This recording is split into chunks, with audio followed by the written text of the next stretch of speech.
Good morning. This is Jason Dean coming live at you again for another Film Fanatic show. So, hope everyone's doing good. It is, I think it's November 12th. It's a pretty cold November day. It's officially winter time. So, yeah, hope everyone's doing good. So, yeah, I've been looking forward to, the movie that I'm looking forward to probably the most, and it's coming out next month already, is the new Robert Edgers movie, Nosferatu. I cannot wait to see that movie. I'm very excited. I think he was made to make a movie like that. So there has been already some reviews for the film. Somehow some lucky bastards have been able to see this movie over a month out. So it's crazy. But anyway, hope everyone's doing good. So today's show is on a movie that I had a funny reaction to this movie. Well, I should say a funny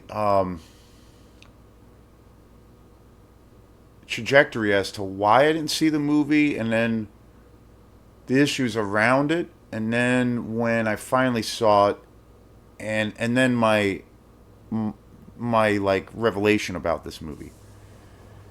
So I just watched last night, and it's a funny thing because I I'm a huge Mad Max fan. I'm a massive fan. My one of my favorite subgenres in the world of nonfiction is the like post apocalyptic genre. That is like my all time one of my all time favorites. And Mad Max, the Mad Max franchise is just for me one of the most iconic franchises.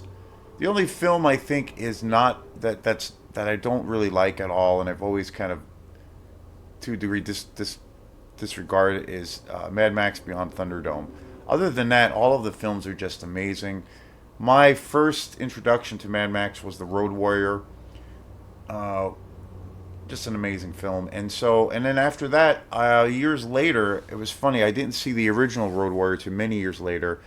Fell in love with that movie.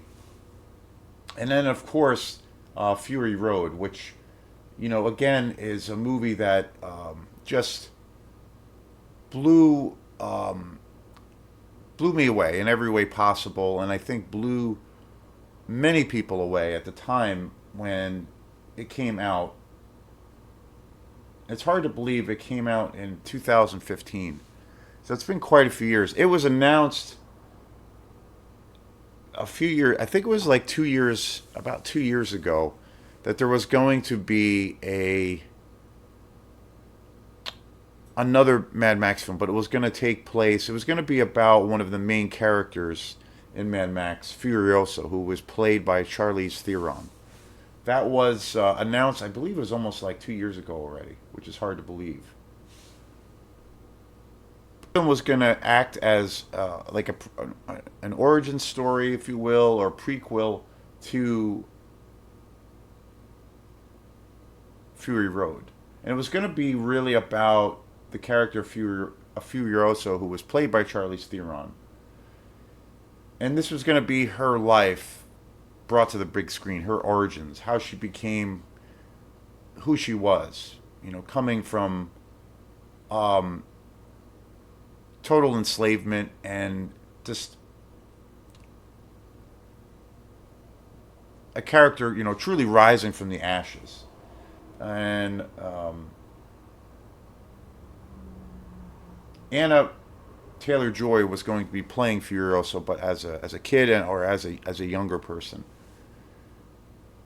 The And this film also stars.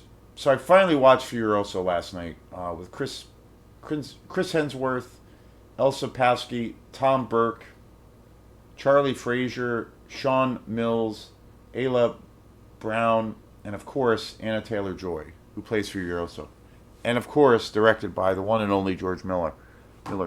So I loved Fury Road. I think that movie is one of the greatest.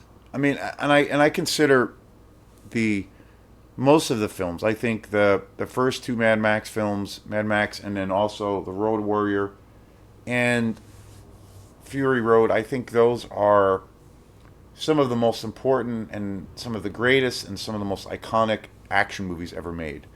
George Miller is a genius, and he is a he's a beast when it comes to filmmaking and when it comes to telling an incredible story. But his action, the way he's able to tell a story through moving pictures with the use of action and fight choreography and chase scenes, and giving everything that he has done in this franchise, all of these films just have such a grit and dirtiness to them, and it I think if you want a visceral experience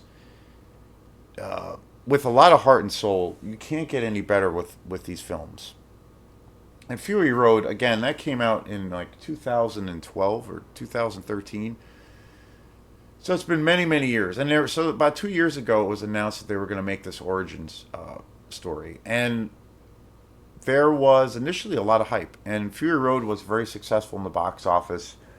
I think the fan base for Mad Max is very strong, very intense. It's like a cult. I think it's kind of like a cult following. I've been one of those rabid fans for years and will probably be forever.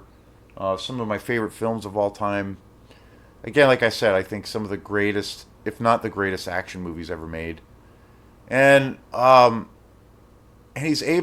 Miller's always been able to kind of raise the stakes and to seemingly somehow top himself each film, which is kind of unprecedented. And when it was announced a couple of years ago that there was going to be this, an origin story about Furiosa, there was a buzz about it. I was really, really excited about that. I was going to be, first in line to see it. Fast forward a couple of years, the film finally was done. It took, a fair, the way George Miller puts these films together, where he seamlessly uses most of the films are utilizing practical effects, and there is CGI, but everything is, for the most part, everything is in camera, and it's truly a spectacle to watch one of his movies. It's I mean, talk about being transported to another world or to another galaxy, or just the idea, the notion of like true world building. And so I was really, really excited about Furioso. And, and I'm a huge Chris Hemsworth fan, knowing that he was going to star in it, and this was going to be an origin story of a character that I thought, played by Charlize Theron in Fury Road, which was just spectacular. And so the movie came out. The movie came out, I think, it came out this summer in July.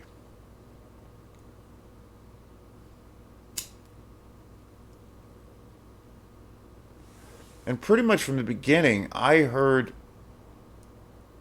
was gonna go see it. I think I had made plans to see it because it was one of my at one point it was one of my most anticipated movies that I was looking forward to see. And and it was definitely, a film that you need to experience in the theater. I got a chance when Fury Road came out. I saw that in the theater, and it was just like I was blown away. I was completely blown away by that film. And so George Miller's films are just the size, the scope, for obvious reasons. It is truly the definition of a pure kind of cinematic experience. So I was hell bent on seeing this movie, and I think I had made plans, and I think it came out in July this year. And summertime can be kind of a crazy time of the year, schedule wise, and things going on. And I think what happened was I was gonna go with a friend or two to go see it, but then had to cancel or something, and then I didn't end up getting a chance to see it. And I was trying to, like, okay, make it work, and then it just quite wasn't lining up, and I didn't get a chance to see it in the theater. And I was super bummed. But as I was waiting, as I was trying to figure out when to go see it, I started seeing reviews for the film, and I was really, well, initially I was kind of shocked by some of the reviews for the film because they were pretty negative. They were saying that the film was a little bit overblown, a little bit overstuffed. It was kind of bloated. And there were a few people that were saying also that even, considered themselves to be a fan of the movie and of the whole universe, the whole Mad Max franchise. They were, criticizing, saying that this film had an overabundance of CGI. And it wasn't as, they were talking about one of the strengths of George Miller's films and, Fury Road, all of the classics is the practicality, the practical effects, the in camera work, stunts. People really putting themselves in harm's way to get a shot, and that was so the films were there's always an element of danger in these films, and that's what makes the films provocative and alluring, and it pulls you in even more.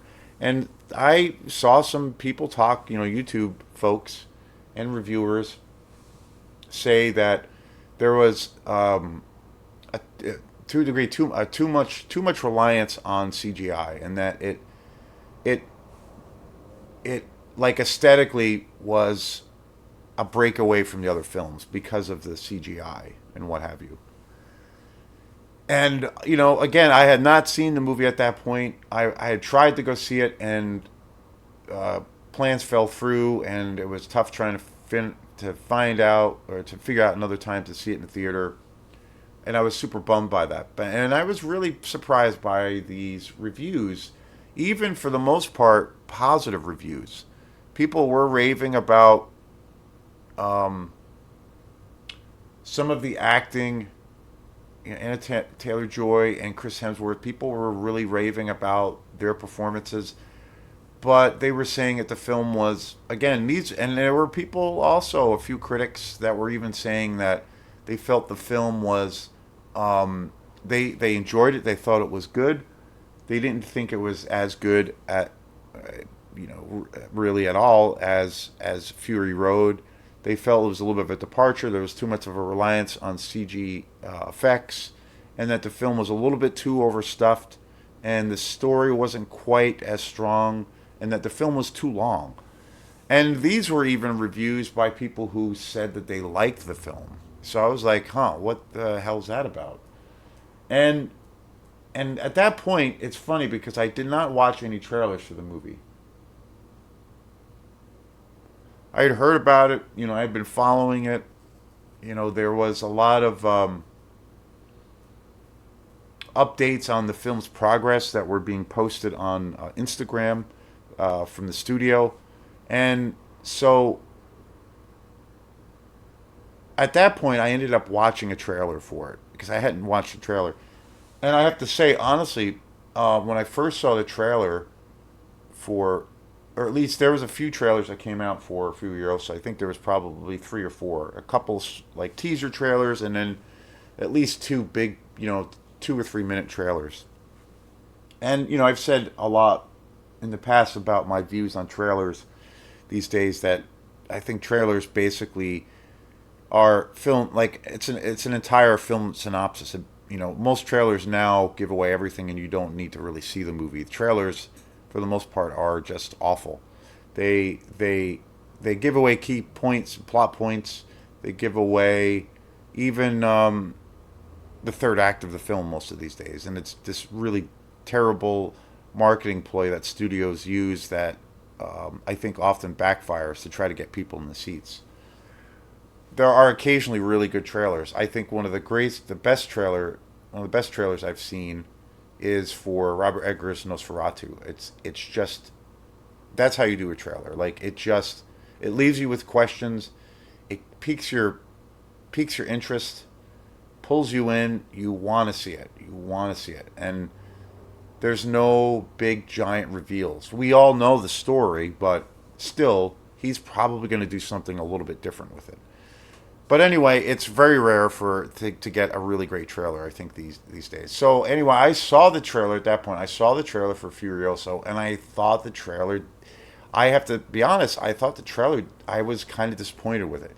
It looked like a thrilling road warrior movie, but I thought like some of the sequences looked too CGI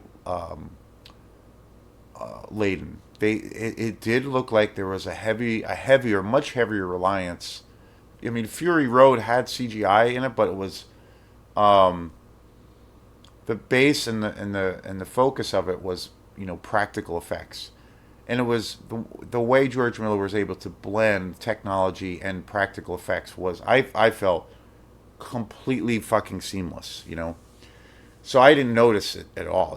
Everything looked so real and tangible.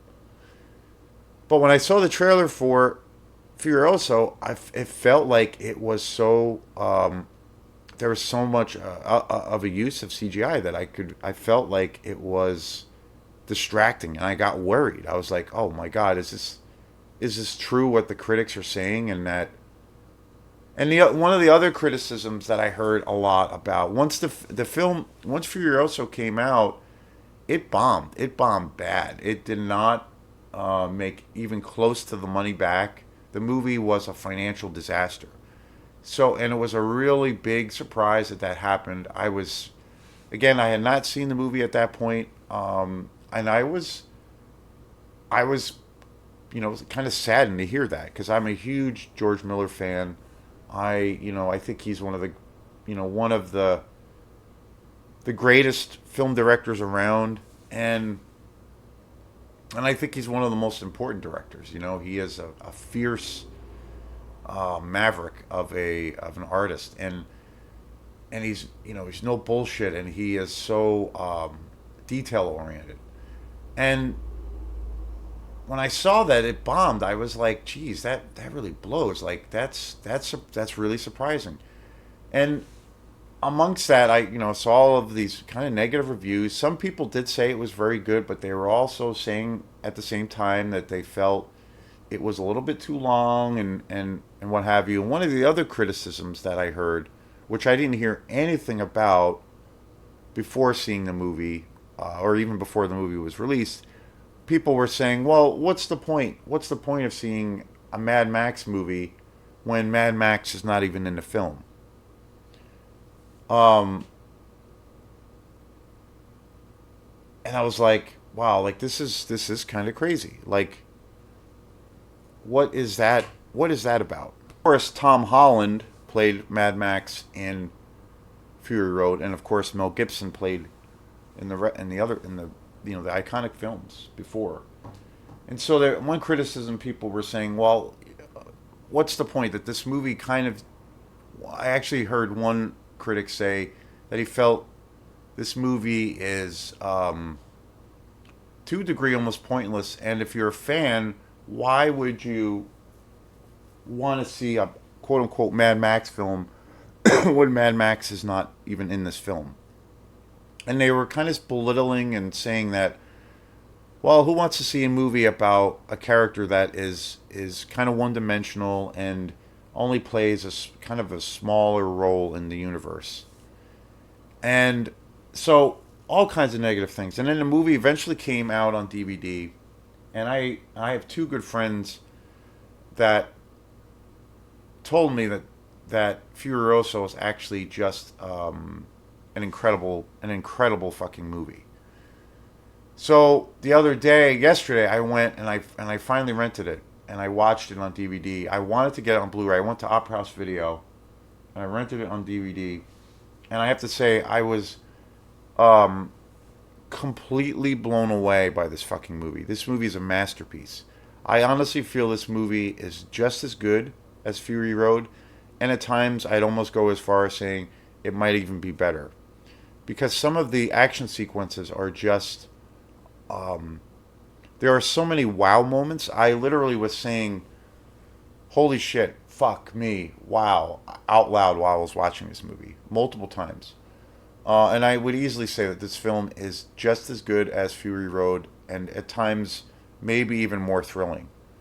And my first reaction after watching this film, I remember watching them. I was like probably midway through the movie, and I took a little pause, and I texted or messaged a couple of my friends that had really recommended this movie to me, and I said, um, finally watching. I'm finally watching Furiosa, and this movie is uh, fucking incredible. I think that's exactly what I said. And then, at that point, I continued to watch it, and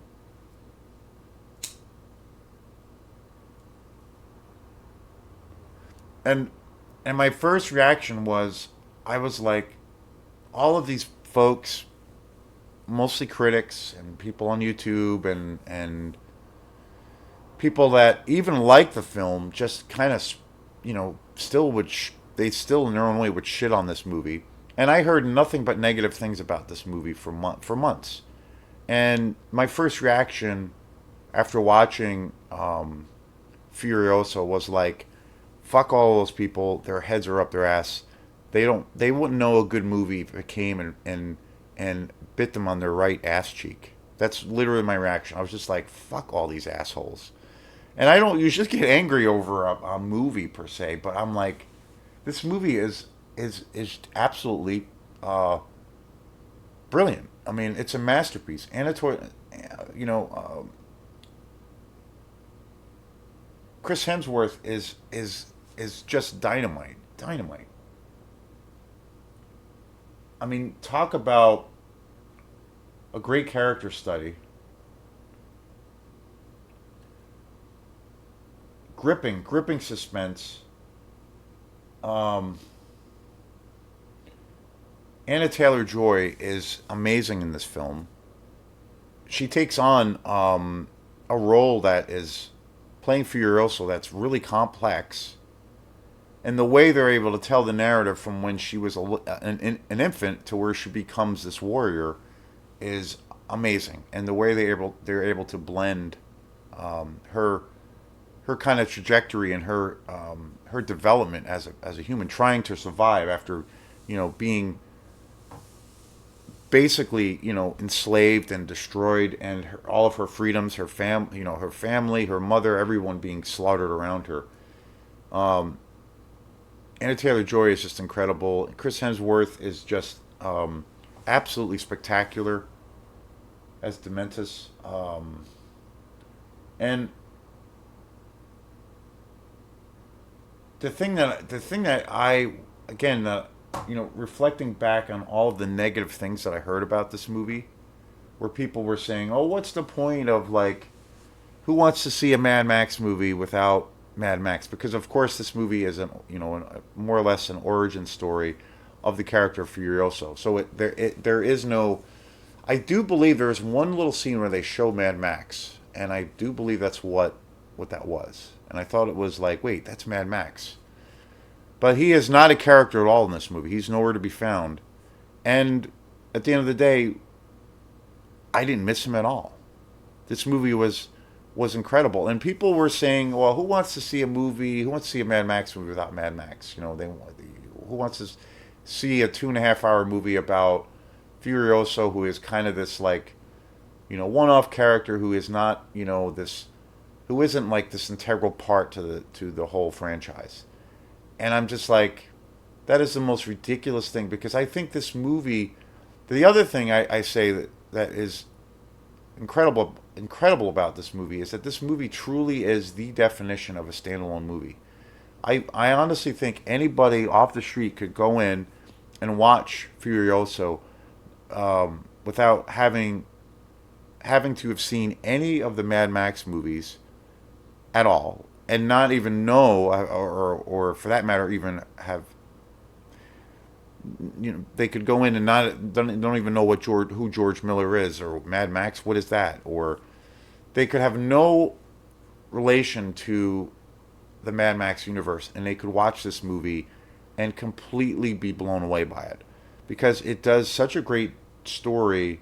It does such a great job for the storytelling, but then the character development. This movie is the definition of truly a standalone movie. And again, this is very much part of, obviously, very much part of the franchise.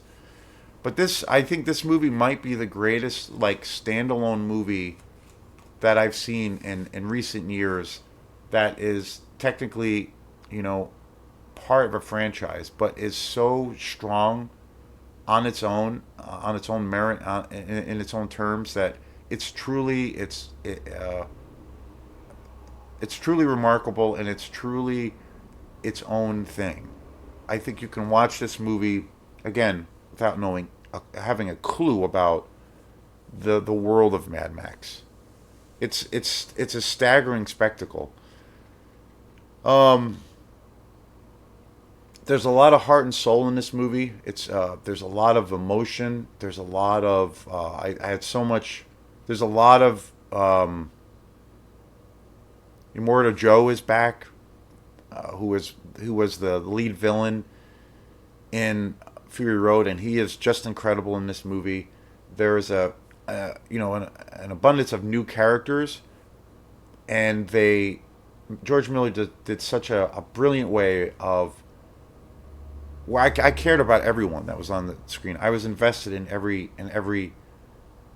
everything that I was seeing. And the thing is, too, this film in scale, I'd say, from like the scope of how this story was told and shot, is probably bigger in in in in space, and the framing, literally, but then also technically. I feel like this film has a bigger feel to it, and along with that, there is an introduction to a lot of new characters. But yet, at the same time, everyone I see on the screen has something to say, and I care about them. And to me, to me, I don't know how George Miller was able to pull that off by having that balance, having something so grand and something that is such a spectacle, but yet you care about everything and everyone that's on the screen. You care if this person lives. You care about if this person dies. Um, and the biggest thing too, one of my biggest concerns, like I had said before, was maybe this film is gets away a little too far from the grittiness, the rawness of what I'm looking for a Mad Max film. Does it like cross a line where it's going to be a little bit too glossy, a little bit too CGI based? And when I actually watch this movie, the answer is a resounding no. Like, no at all. Like, it's it is it feels like, when I watch this film, it feels like most of everything that you're seeing is in camera, and most everything is, you know, practical effects. And I know there's definitely a lot of CGI in this film, but I would say probably not on a different scale than, say, what was used for Fury Road. And again, the if there was CGI in this movie, which I know there was, just from hearing about it, it's so seamless. Like, it's so clean, as far as everything feels so natural and organic. It's absolutely stunning. There was no moment in this film, and there are some huge set pieces in this movie. Some of these action sequences in this movie are um, truly and utterly breathtaking. Like, I was gasping when I was watching some of these sequences, and I'm just like, how does, like, someone conceive this in their brain, come up with these sequences, but then actually executes them flawlessly? It's he's George Miller's a fucking genius. And I never once was taken out of the film by thinking, "Oh, that's obviously CGI, or that's all green screen." It is so seamless, in on every way, um, and every way possible that I can imagine. I was totally blown away by this movie, and I think that this movie was easily one of the best movies. This movie's now at the top of my list. One of the best movies I saw of 2024. I really want to go back and re-edit my best of films. I did a mostly horror. They were all horror movies, but I did a video a few weeks ago about this year, as far as when it's concerned with all the new horror films that have come out, and there's been some really it's been a really good year for horror films, 2024. And even though this isn't a horror film, it's got some. I could I could see it. It's very dark. It's very brutal as hell. So I could see it being thrown in that lot. But I want to go back and do a video and just include Furiosa as being one of the best movies I've seen this year, and it remains in general. Now it's like at the top of my list is one of the best movies I've seen this year. It's incredible, and I just and to me the other thing when I kept hearing about people saying that, oh, who wants to see a Mad Max movie without who wants to see a Mad Max movie without Mad Max? And I'm just like, and people, and this was even coming from people who really liked this movie, and they were saying lots of great things, but they were some of these reviewers were saying, well, why didn't people want to, I like this movie a lot, but I can understand why, I didn't, why, millions of people sat this one out this time and didn't go see it in the theater. I can understand that because, like, well, there's no Mad Max in it, and I'm just like, I'm sorry, like that's a you sound like a moron when you're saying that because you're saying, well, I can sit this one out because I don't like good storytelling. I don't want to have a good film going experience where I'm like really moved and taken out of the mundane. I mean, it's the most idiotic thing. Like anybody with half a brain, if they experience this movie, they would probably understand that. And I honestly think if because this movie again is so strong as its own thing, you know, I kind of can't understand or I won't be able to really rationalize why somebody wouldn't like this movie if they saw it because it's a complete movie. So I highly, highly recommend this movie. It's a masterpiece. I have Fury Road on Blu-ray, and I need to get Furiosa on Blu-ray. So it's a masterpiece, and you know, all of the naysayers and all the people that shit on this movie for the last 4 months, they can go fuck themselves. Thanks again.